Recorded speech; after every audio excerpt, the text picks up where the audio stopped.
kalau mau nyapu, sapunya harus bersih kan. Siapa alat pembersih korupsi kita? 3 aparat kita kan. 4 malah saya bilang. Polisi, jaksa, hakim, dan lawyer. Nah 4 ini dibersihkan dulu. Jadi KPK itu yang dia bersihkan adalah pertama-tama aparat hukum.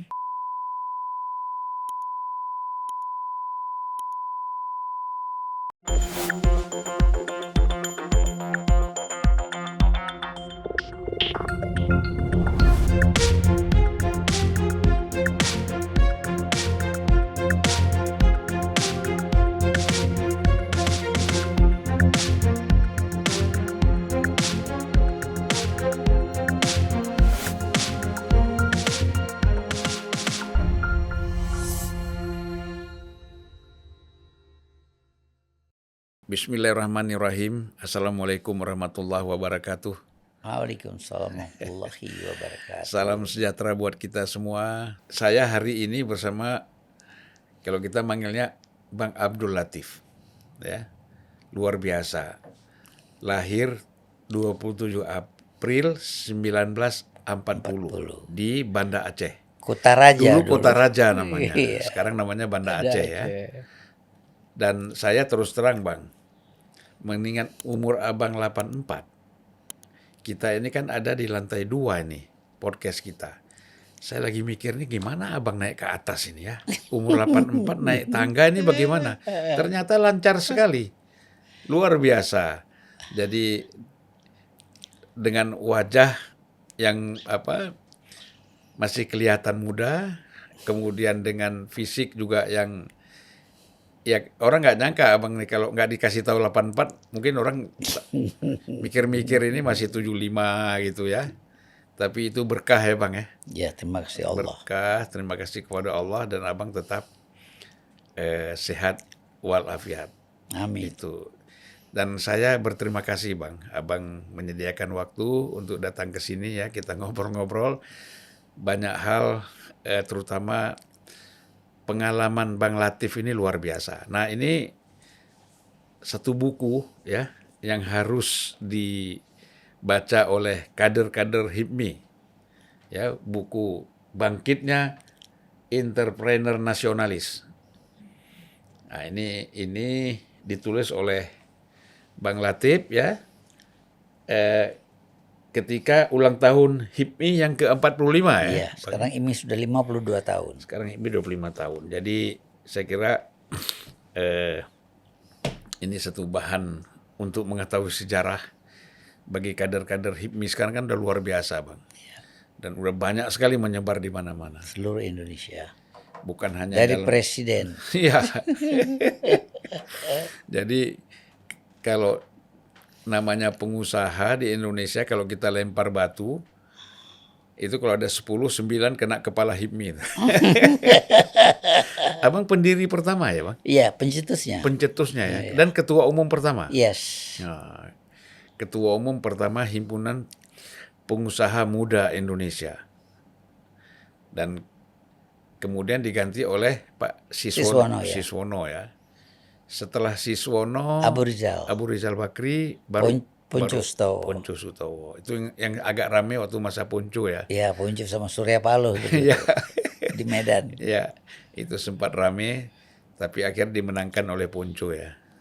Memang Bang Surya selalu kalau kompetisi itu, dia selalu begitu.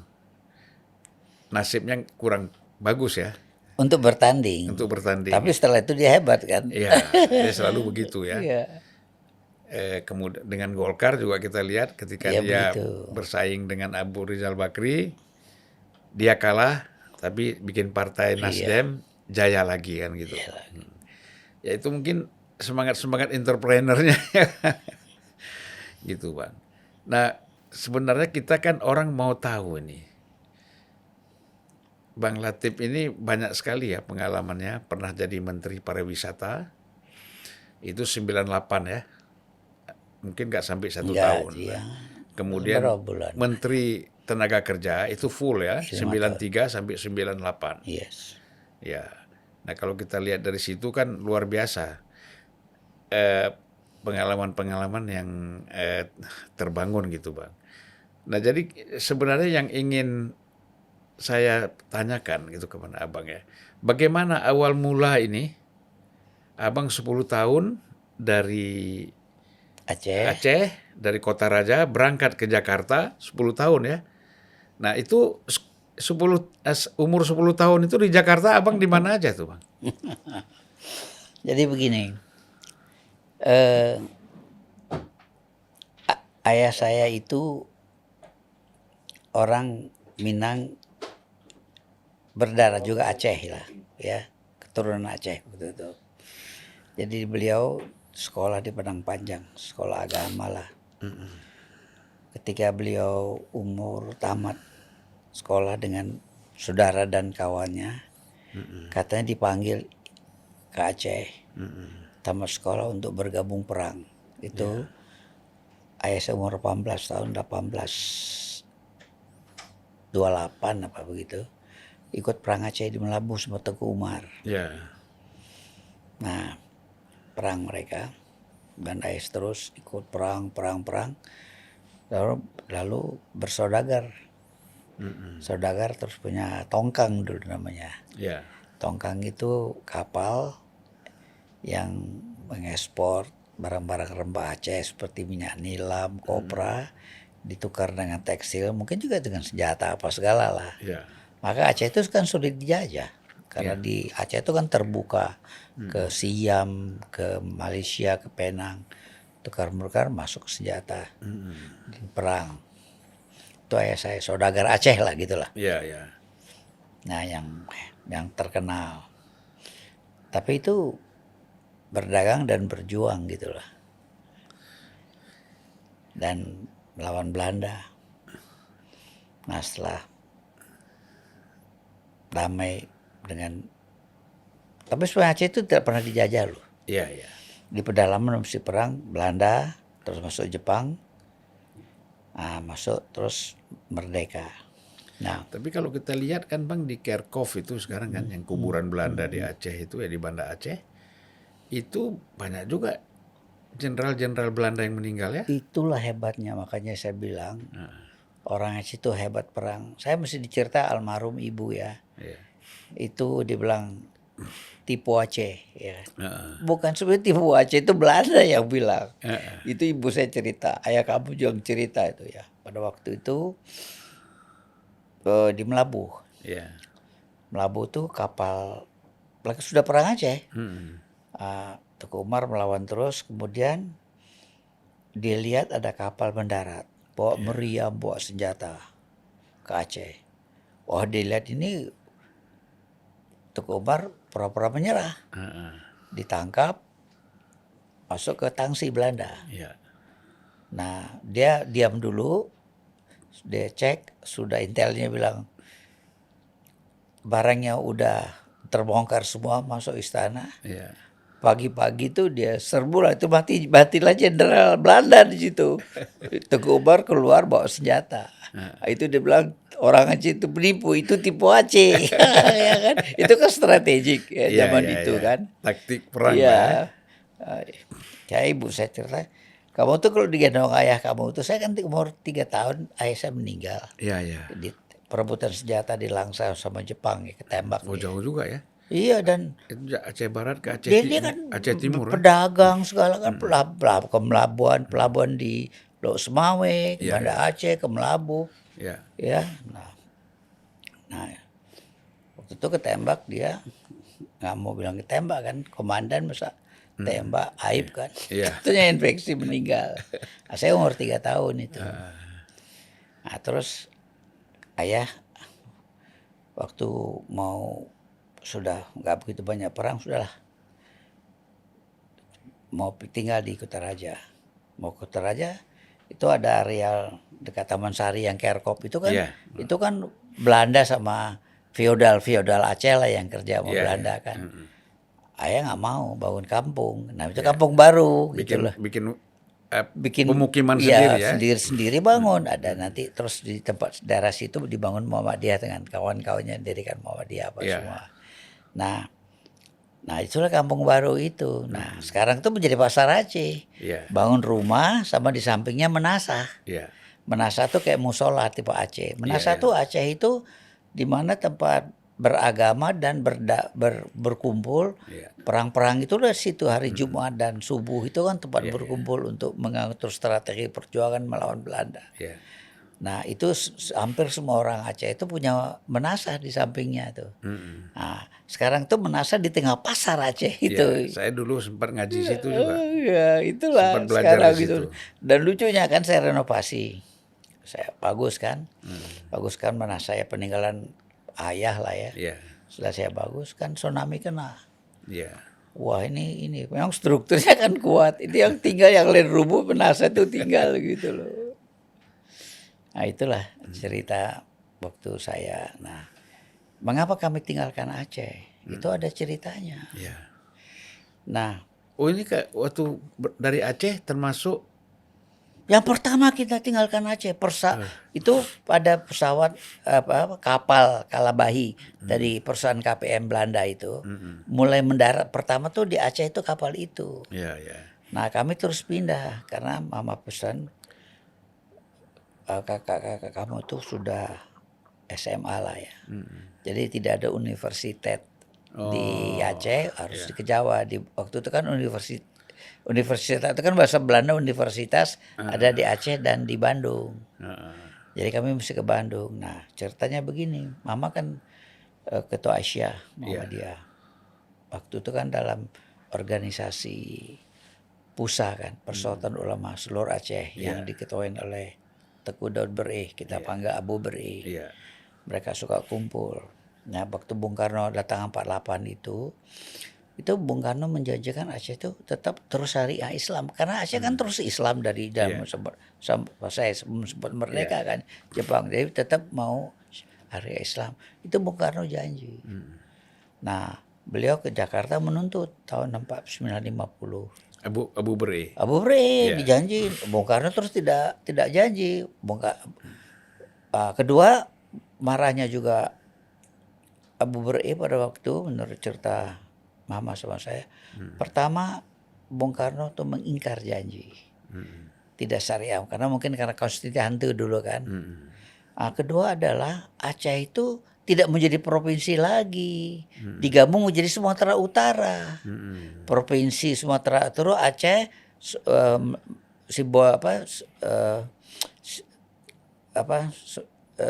Sumatera yang Sibolga apa segala itu Sibolga. Ya sama Medan itu kan menjadi Sumatera Utara. Sumatera Utara. Nah, situ juga dia marah kok didegradasi gitu. Marah itulah memberontak. Nah, itu kan dibicarakan mama dari situ. Terus mama memaksa kita kita pindah ke Jakarta karena ini Aceh perang akan lama kata papa kamu. Nah, waktu itu kita berangkat tahun 50. Nah, saya masih SR dulu. Ketika saya SMP kelas 1 tahun 53 pecah perang. Aceh berontak. 53 itu. Iya. 11 tahun, 10 tahun ya umurnya? Iya, saya itu umur 13 tahun dong. 13 ya. Iya. Saya berangkat tahun umur 10 tahun. Ya. Tapi setiap tahun karena saya merasa anak Aceh, setiap Ramadan itu kan pergi sekolah kita. Iya. Saya dikirim, boleh pulang naik kapal, tinggal di rumah teman-teman mama, papa. Nanti seminggu 2 minggu setelah puasa kembali ke Jakarta. Jadi saya terus dekat dengan Aceh gitu.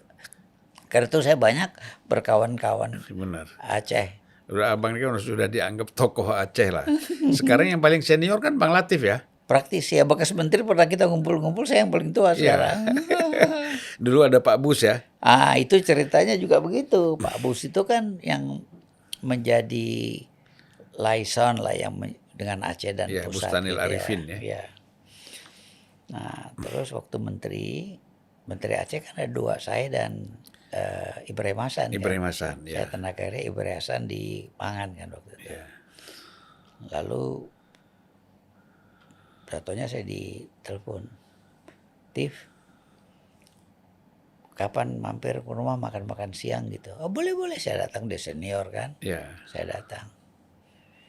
Dia bilang, saya kemarin ngomong-ngomong Pak Harto yang ganti saya siapa gitu. Ada 2 waktu menteri kan, Ibrahim Hasan sama Latif. Tapi kalau saya merekomen Latif. Iya. Kenapa gitu? Saya nggak tahu, tapi Pak Bus, saya bilang Pak Bus caranya membina Aceh agak beda. Saya bilang Pak Bus gak bagi-bagi duit, dia ketawa tekek.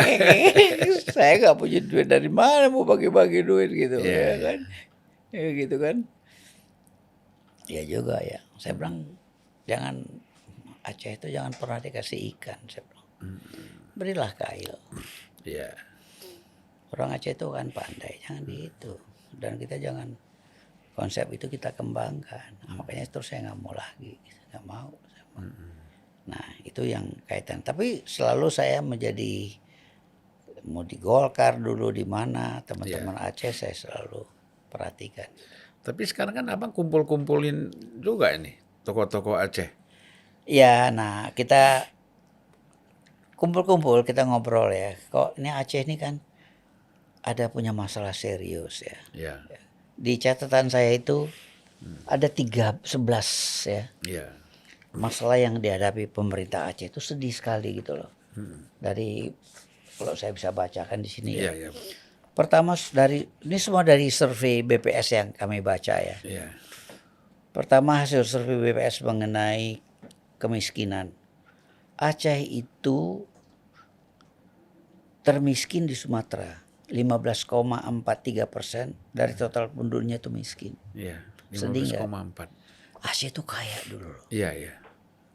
Kami tuh pindah ke Jakarta, jual rumah, bisa beli rumah di sini. Bayangin. Iya.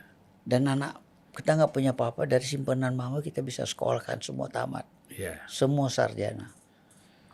Bayangin tuh begitu makmurnya Aceh waktu itu. Iya. Kedua juga hasil survei kedua yang dilakukan Kementerian Agama. Urutan indeks ranking kerukunan agama Aceh itu nomor 34. Dari 37 provinsi. Provinsi. Ada apa dengan Aceh? Iya. Kerukunan agamanya ada apa? Ini BPS loh. Ketiga, pendidikan di Aceh termasuk dalam ranking terendah di tingkat nasional. Kualitas pendidikan Aceh sejajar dengan provinsi timur seperti Maluku, Maluku Utara, NTT. Iya. Kan orang Aceh itu kan cerdas-cerdas. Iya. Luar biasa gitu loh. Nah, kemudian survei tentang musabaqah tilawatil Quran. Peringkat 20.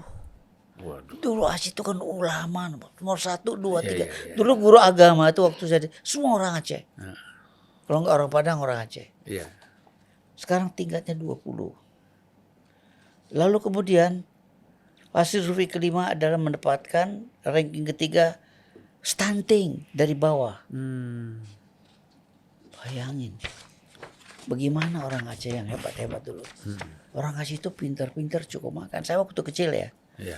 Saya tinggal di Kutaraja. Iya. Kita sore-sore itu, pagi-pagi atau sore-sore, kita ke Olele. Tangkap ikan. Setiap hari saya makan ikan. Terus kita punya sawah kan, ada kerbau. Terus apa yang kita kerjain? Tangkap burung. Burung kita goreng, kita makan. Jadi lucu banget gitu loh. Ada apa dengan Aceh kita itu loh. Sedih sekali itu. Iya kan? Itu bayangin stunting. Terakhir ini nih. Daerah urutan kita nasional yang masyarakat terpapar dengan konsumsi berita hoax. Jadi masa orang Aceh nomor 3 yang suka hoax. Masa orang Aceh suka bohong, hoax begitu tuh. Kan lebih ada apa gitu loh. Iya. Berdelapan. Nah. Literasi nasional rendah membacanya. Nomor 31 dari 34 provinsi. Iya. Sedih nggak itu? Kemudian korupsi. Koruptor. Di ASN-nya ranking 7 dari 34 provinsi. Ini apa pejabat ini sudah koruptor semua.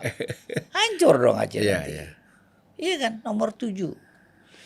Nah, itu lagi tentang kemiskinan 28 masa konflik. Narkoba juga. Begitu. Nah, ini banyak nih angka-angka yang sangat menjadikan kalau kita baca sedih kita bisa nangis. Iya. Nah, ini bagaimana? Artinya kan leadership Aceh kan nggak ada. Dengan apa itu gubernur, PDPR, masyarakat Aceh. Itu saya ingin bawa undang kawan-kawan, semua tergugah. Kebetulan saya paling tua, setelah saya Jenderal Farul Rozi, Rozi ya. lalu Mustafa Abu Bakar, ya, mantan- beliau bekas Menteri BUMN, Ya. Azwar Abu Bakar, Gubernur, Gubernur, PLT Gubernur PLT ya. Gubernur dan juga Menteri PAN dia Iya, kan. Menteri PAN ya. Kemudian Sofian Jalil, dulu ada almarhum Ferry Mursidan Baldan, Iya. waktu itu terus dia meninggal. Iya. Dan berapa saudara Farhan, juga pengusaha Jufli saya ajak, kita Iya, ngobrol sama Pak Surya Dhamma yang aktif memimpin Iskandar Muda kan di Iya. organisasi Tim itu. Taman Tim, Iskandar ya. Muda. Maka mau kita kumpul. Nah juga nanti kalau bisa Anda ikut bergabung lah sama Boleh, kita. Sore saya pernah ngomong untuk kita bersama-sama. Ini kayak keluarga lah. Bagaimana kita menyelesaikan masalah Aceh. Jadi itu Aceh itu tidak bisa begini terus. Harus ada perubahan, change. Iya. Nah, kemudian Aceh itu punya rencana pembangunan. Harus direncanakan. Iya. Dan kaum ulama juga begitu. Kekuatan Aceh kan ulamanya dulu paling kuat. Iya. Bersatu loh waktu saya kecil-kecil. Iya. Itu Abu Bereh itu kuat sekali. Sangat menentukan kebijakan Aceh. Nah ini gimana gitu. Di mana intelektual Aceh gitu loh. Ayolah kita duduk, bangun kampung kita, perbaiki kampung kita. Sedih. Aceh itu kaya loh. Sangat makmur. Jadi Bang Latif melihat faktor leadership yang paling utama ya. Ya tentunya begitulah. Iya. Maksudnya ulama bagaimana membicarakan Aceh. Di agama di Aceh itu kan ulama itu kan imam itu kan Iya. yang sangat menentukan waktu saya kecil itu Ya, kan. Tengku. Dipanggil Kan. Tengku. Iya. Dan itu Daur Bari sangat berpengaruh dan modern pada waktu itu. Pandangannya ke depan. Waktu mungkin saya kecil ya sangat kagum melihat beliau gitu Iya, lah. iya, iya. Tapi kemudian dia cepat marah, perang. Aceh tidak boleh satu peluru pun tidak boleh meletus untuk bunuh rakyat Aceh. Itu tema kami berkumpul. Iya. Ke depan tidak boleh Aceh perang lagi. Iya. Satu negeri, satu negara yang berang kebajikan rakyatnya miskin. Di mana mau pergi? Iya. Nah Aceh itu tidak boleh lagi. Nah itu yang harus kita lakukan tentang Aceh itu. Ya artinya memang soliditas dari pengusaha, intelektual, cendekiawan ya, apakah birokrasi yang ada dimanapun itu kan harus semuanya berpikir bagaimana membangun Aceh. Bang. Aceh harus bersatu. Ya kalau enggak repot ya. Nah jadi waktu saya di kecil tuh kan, saya kan nggak mau pindah ke Jakarta, saya nangis, saya nggak mau makan gitu. Waktu maghrib, mama dekat saya, nak, aku nggak mau ke itu dulu nggak mau ke Jawa gitu kan. Aku nggak mau ke Jawa mah, aku bilang, aku mau di Aceh saja, aku bilang. Nah dia Aceh itu kakak kamu tuh udah kelas 3 SMA. Mesti masuk universitas, di Aceh tidak ada. Jadi kita ke Jawa sekolah, nanti kamu juga begitu. Papa kamu tuh kan ke Aceh tuh ikut perang Aceh. Nah orang Aceh tuh hebat, berani dan cerdas, dan negara Aceh itu makmur. Cuman orang Aceh itu satu, nak, keakuannya itu tinggi sekali. Apa itu keakuan sih? Gak taunya memang apa egonya dan lebih apa ya, harga dirinya itu kuat sekali gitu loh. Nah itu yang membuat Aceh itu sulit bersatu kadang-kadang. Kalau sekarang kita ajukan all chief no Indian. Ya kan, semua itu pemimpin gitu loh. Nah malah kita duduk sama-sama, kita bersatu, kita bikin Aceh itu perencanaan ke depan. Mesti ada Aceh itu punya master plan lah. Ini kayak misalnya syariah yang kemarin itu kan menjadi ramai di mata saya. Kalau ada peralihan satu, mesti ada persiapan gitu loh. Ya kan, disiapkan, direncanakan gitu. Jadi akhirnya begini gitu loh. Kita tidak punya perencanaan, tidak konsisten. Satu-satu diselesaikan gitu. Nah ini yang Aceh itu mesti punya the master plan dulu. Aceh itu mau ke depan apa? Ekonominya bagaimana?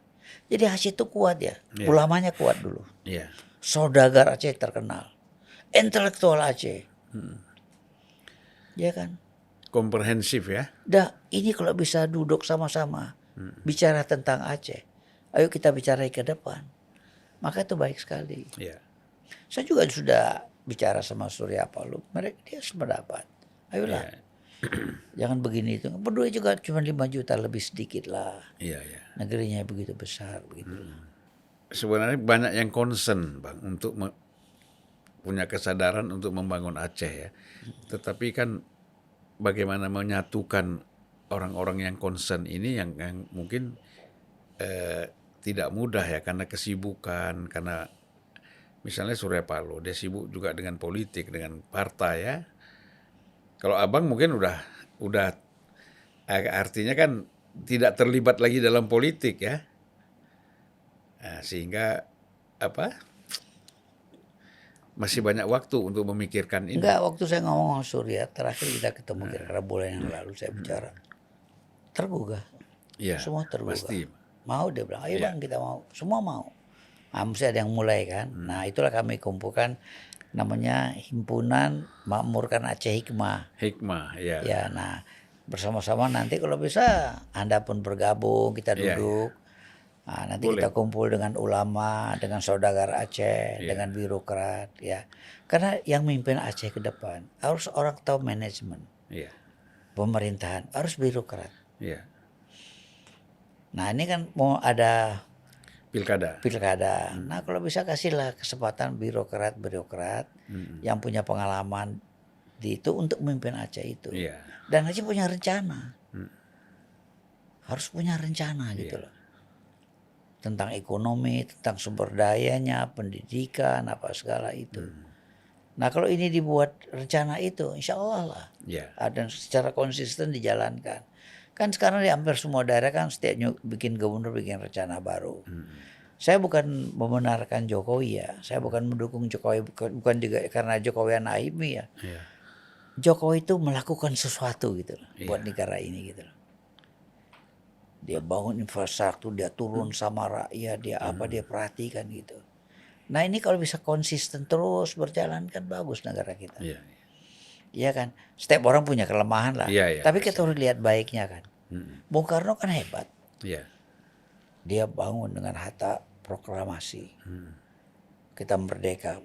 Nah, kita kan tidak merdeka kan tidak dikasih, direbut. Jadi tidak siap juga kan. Tapi tentu dengan kebaikan kekurangan. Tapi founder-founders kita dengan apa undang-undang dasar kita apa segala itu excellent gitu, luar biasa. Pandangannya ke depan. iya, Nah itu kan udah bagus. Pak Harto teruskan mulai tatanan pembangunan yang modern iya, dengan tim ekonominya berjalan Ripa 1, Ripa 2, 3 iya, juga dengan kelebihan dan kekurangannya. Kita kan lihatnya kekurangan terus. iya, Jadi pemimpin kita tuh turunnya nggak husnul khotimah.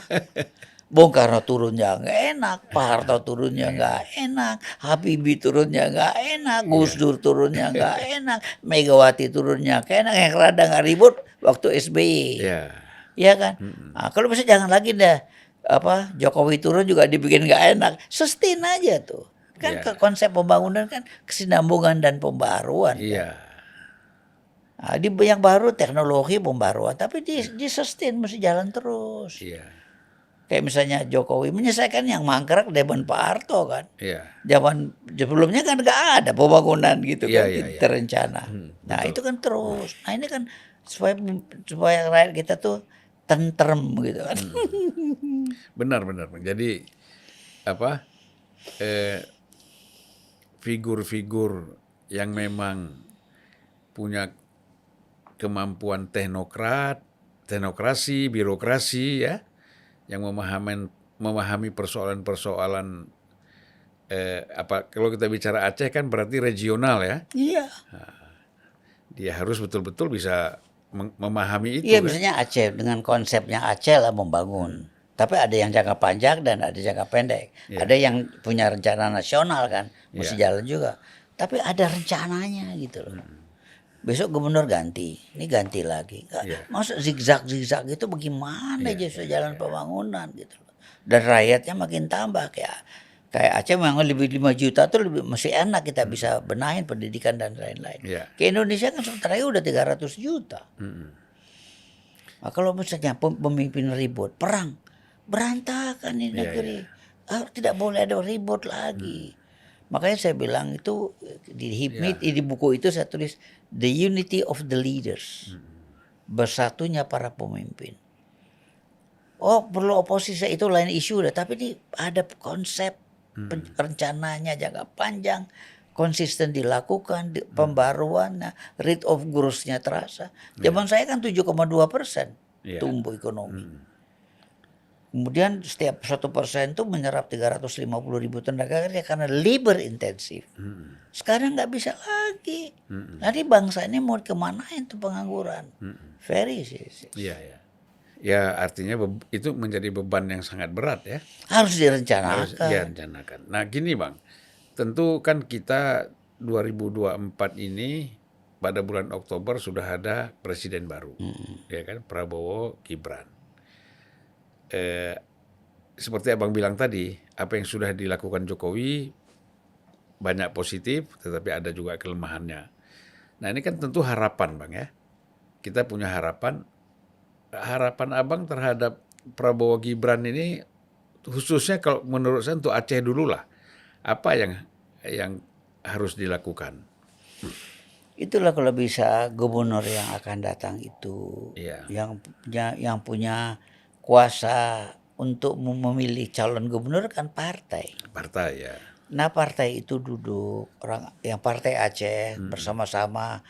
Yang kuat kan partai Aceh di daerah kan sekarang dengan partai pusat, dengan Golkar, dengan Nasdem, Gerindra duduklah. Ayo kita kasih kualifikasi dulu. Ini Aceh problems. Masalah korupsi, masalah perencanaan, masalah pengangguran, stunting, kemiskinan. Harus ada solusinya. Perdagangannya bagaimana. Dari rencana itu dicari kualifikasi orang. Di mata saya, gubernur yang selama ini tidak punya latar belakang birokrasi. Birokrasi itu adalah yang bisa memimpin, punya pengalaman memimpin organisasi, punya manager skill. Kemudian tidak hanya Aceh, dengan pusat juga harus baik. Nah ini cari yang bisa adalah orang birokrasi. Ya kan, kalau semua mau jadi gubernur nanti ini kan berapa nih ada gubernur masuk penjara, ya kan, kesian dong Acehnya itu gitu loh. Itu kan korup, nggak bisa lagi. Nah itu Aceh itu nomor tinggi juga, malu kita gitu loh. Nah itu harus dikualifikasi dulu, jangan pilih. Baru menentu orang, oh ini yang pantas sih kita dukung rame-rame. Karena itu partai di Aceh itu yang berada di Aceh itu harus bersatu gitu loh. Khusus Aceh itu nggak bisa gitu loh. Dan kalau berpecah di atas makin lagi perpecahan. Kita maunya itu bersatu. Istilah saya strong government, negara kuat, datang dari strong leadership. Strong leadership datang dari the unity of the leaders. Kalau pemimpinnya ribut terus bagaimana gitu loh. Ayo bersatu dong, punya perencanaan. Maka itu saya suka sekali ini sekarang. Pak Prabowo itu maunya bersatu. Betul itu. Sekarang sudah bergabung Jokowi. Mudah-mudahan Ibu Megawati PDI mau bergabung lagi. Ini partai kuat kan, duduk gabung. Karena di atas kalau berbeda 1 senti itu kalau dalam struktur leadership di bawah bisa berbeda 1 kilo. Di sini buang muka, di sini bisa tembak-tembakan tuh, bunuh-bunuhan itu yang di bawah kan. Nah kalau ini bersatu, kan banyak hal yang bisa dikerjakan gitu. Maka masing-masing harus melepaskan egonya. Ayo kita duduk bicara ke depan. Dan ini bagus sekarang.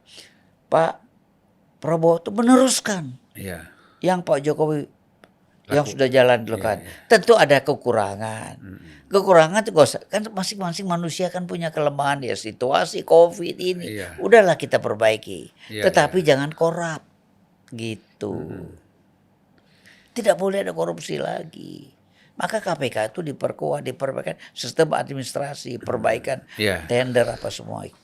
Nah itu yang Ya, dilakukan. termasuk Polri dan Kejaksaan ya, Iya semua. semua harus kuat. Kalau saya dulu pernah saya sampaikan begini, kalau mau nyapu, sapunya harus bersih kan? Nah. Sepakat nggak? Iya dong. Nah, kalau separuh kotor kan nggak bisa kan? Iya. Nah, siapa alat pembersih korupsi kita? 3 aparat kita kan. 4 malah saya bilang. Iya. Polisi, Iya. jaksa, hakim, dan lawyer. Ya. Ini lawyer juga penting juga gitu loh. Nah, 4 ini dibersihkan dulu. Iya, iya. Jadi KPK itu yang dia bersihkan adalah pertama-tama aparat hukum. Kayak polisi kan, mesti banyak dong orang seperti Hugeng di polisi. Nggak semua polisi korupsi dong. Iya, iya, iya. Ya apa, polisi bersih masih banyak saya percaya. Iya. Jaksa Agung masih banyak itu yang Jaksa Agung bersih. Iya. Ya kan? Kemudian di hakim juga ada masih Baharudin Lopa begitu kan, semua banyak lah. Di lawyer banyak juga lawyer bersih. Iya. Nah KPK itu bersihkan itu dulu. Iya, iya, iya. Jadi KPK itu jangan bersihkan dulu. Misalnya hakim, membersihkan hakim banyak hakim-hakim senior yang bersih-bersih kan. Nah, dia bersihkan ke dalam aparatnya. Iya. Saya percaya itu. Mestinya naikin gaji, administrasinya. Ah, lalu polisi juga begitu. Nah itu bisa dijalankan. Iya. Masih banyak orang seperti Pak Hugeng kok. Iya. Ya kan? Di kejaksaan juga begitu. Nah kalau ini udah bersih, cukup. Kayak di Amerika tuh kan, jaksa hakim tuh kan terhormat, gajinya cukup. Dicukupin. Iya, iya. Anaknya uang sekolah juga komplit. Nah kita mau nggak mau bersih harus begitu dong. Iya. Ah, baru bisa nih sapu udah bersih kan, yang lain udah gak berani. Dan hukumnya juga jelas. Iya. Jangan besok keluar penjara dia punya di DPR diterima lagi. Aduh. Jangan dong. Kalau udah korupsi dihukum finish. Iya, iya, iya. Kalau perlu yang tembak gitu loh. Tapi kelihatannya kejam kan. Tapi saya mesti ingat tuh ya, ketika zaman Pak Harto itu ada Petrus. Iya. Memang itu dilihat hak asasi manusia kan nggak bagus. Iya. Tapi kakak saya, adik saya bisa keluar-keluar malam, yang perempuan itu berani pulang jam 10 habis kuliah nggak ada yang ganggu tuh. Iya. Sekarang di tukang baja lah, yang perkosa lah, yang ini. Itu kan harus tertib. Iya, iya. Nah itu yang negeri kita tuh bagaimana. Nah kalau Pak Prabowo nanti meneruskan yang apa dilakukan Pak Jokowi terus menerus. Misalnya pembersihan jalan terus mulai berjalan. Selesai banyak ini. Sekarang kan 3 kelompok pemimpin yang kuat lah ya. Pak Jokowi sekarang, Pak Prabowo, Ibu Megawati duduk bertiga selesai. SBY. Tambah SBY selesai. Ngomong mereka berempat, ngomong Iya, tentang iya. negara. Benar, benar. Ayo kita bersatu, bagaimana tatanan. Tentu ada yang kurang lah. Iya, iya. Suka kita aja banyak bikin salah kok. Iya kan? Udahlah. Nah, kita jangan, jadi ada husnul khotimah tuh. Saya pernah datang karena saya kenal kan Lee Kuan Yew. Waktu meninggal saya ikut hadir. Ditangisin rakyat.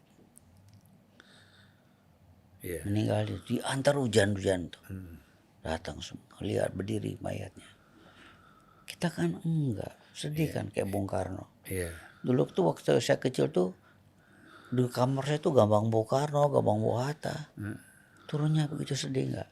Iya. HIPMI itu kan melanjutkan cita. HIPMI itu organisasi yang saya dirikan, kader entrepreneur nasionalis, pengisi kemerdekaan, patriot, pengisi kemerdekaan menjadi tuan rumah negeri sendiri. We became patriots. Jadi berdikari itu ya, Iya. idenya Bung Karno Itu ya. cita-cita Bung Karno, itu Iya. mulia. Iya, iya. Kita belum berdikari di bidang ekonomi. Nah itu kan pahlawan gitu loh. Tentu dia punya kekurangan. Iya, iya. Tapi kehebatannya yang cita-citanya dijalankan. Iya. Nah begitu juga Pak Harto begitu. Begitu juga yang Habibie, teknologi gitu loh kan. Gus Dur. Ya kan. Terus Megawati. Ibu Megawati yang saya bilang. Beliau berhasil tuh reformasi ekonomi dengan 75% dia potong di BPPN itu menyelamatkan itu. Iya, iya. itu ekonomi maju. Terus masuk lagi SBY, ya kan, beliau banyak menjaga keseimbangan dan stabilitas. Iya. Jokowi, luar biasa deh, ya kan, pembangunan jalan semua, jalan mangkrak diselesaikan semua itu. Iya. Saya di depan rumah saya itu, Iya betul tuh, iya, Cipali, iya, Becak Kayu. Becak Kayu. Loh, kapan nih? Sekarang udah kemana-mana kita bisa. Begitulah ya, kita lihat baiknya. Iya. Ke depan Prabowo. Apalagi nih Prabowo kan, beliau udah tiga kali kan jadi gagal terus. Pasti di benaknya kan banyak yang mau dikerjain kan. Iya. Kita bantu, kita dorong, sukseskan bersatu jadi gitu loh. Jadi jangan, ini kan bagaimanapun sudah terpilih kan, Iya. Prabowo Gibran, udahlah ikhlas, kasih kesempatan dia bangun. Ya kita dorong tuh melakukan sesuatu yang positif, Ya, membangun bangsa ini harus berjiwa besar, ya kan. Berani. Yang waktu pertama tuh kita dibicarakan, dituliskan bertanding bersanding. Iya. Karena ini negara ini terlalu besar untuk dibangun oleh satu orang gitu. Iya. Nah, Pak Jokowi ngajak Prabowo rivalitasnya bergabung Masuk kabinet. Mana pernah ada? Dunia mana ada? Prabowo dengan jiwa besarnya mau bergabung, Jokowi beri kesempatan. Iya. Ini kan bagus, tentrem. Iya. Negeri ini tidak boleh ribut-ribut lagi. Jangan ada yang mati ketembak-tembak lagi. Aduh, kasihan. Kayak Syria itu, kayak di Gaza itu apa gitu lah. Janganlah. Apalagi Aceh itu. Aceh udah cukup lah, jangan ada lagi lah. Terlalu banyak korban. Iya, aduh kasihan gitu loh. Dan di negeri manapun kalau perang tuh tidak memamukkan rakyatnya, malah membodohkan, memiskin rakyatnya. Jangan ada lagi lah. Trauma yang panjang ya. Iya, panjang itu kasihan gitu loh. Yang terjadi yang saya bilang, yang kita bacakan tadi itu. Iya, benar. Nah, efeknya Indonesia juga begitu. Iya. Nah, kalau bersatu stabil kan nggak mungkin lah. Makanya saya mendukung format Pak Harto dengan trilogi pembangunan itu kan stabilitas nomor satu, pertumbuhan, pemerataan. Oke lah mau ganti apa, tapi harus bersekitar itu. Negeri itu harus stabil. Iya. Gimana orang mau invest, bagaimana kita mau jalan pembangunan. Lihat di Papua tuh, jedor, susah kan nangkepnya tuh. Iya. Ya kan? Terlalu besar. Nanti kalau ada gedor di Aceh lagi, Pak capek lagi, entah di mana lagi, Maluku Utara, ini itu kan, udahlah, jangan. Iya, udah cukup lah. Udah cukup lah. Diajak bicara tentang kemakmuran. Iya. Kita dulu kan sama Korea kita lebih bagus. Sekarang Korea udah di mana? Apalagi Singapura. Iya. Udah $50.000 mereka lebih. Sama Malaysia aja kita tinggal. Ya itulah. Nah itu yang harus kita sadari bahwa udahlah kita buat konsep yang benar, sama-sama menahan diri untuk kita bekerja yang betul. Iya. Nah ini konsep kedamaian, persatuan, saling hormat, menghormati. Nah itu yang perlu kita perhatikan. Itulah konsep ke depan yang harus kita lihat. Pertanyaan Adinda tadi, bagaimana ke depan? Sudahlah, bersatulah. Kita kan belum pernah belajar. Coba kita bersatu dulu kan nggak ada kan posisi ini. Coba deh kita, mungkin belum budaya kita atau kan perlu ada pengawas. Ya kan terserah lah. Tapi ini coba kita jalan sama-sama gitu. Kan selesai banyak hal dilakukan. Bang, kembali ke itu, yang artinya Aceh ini kan tadi sudah kita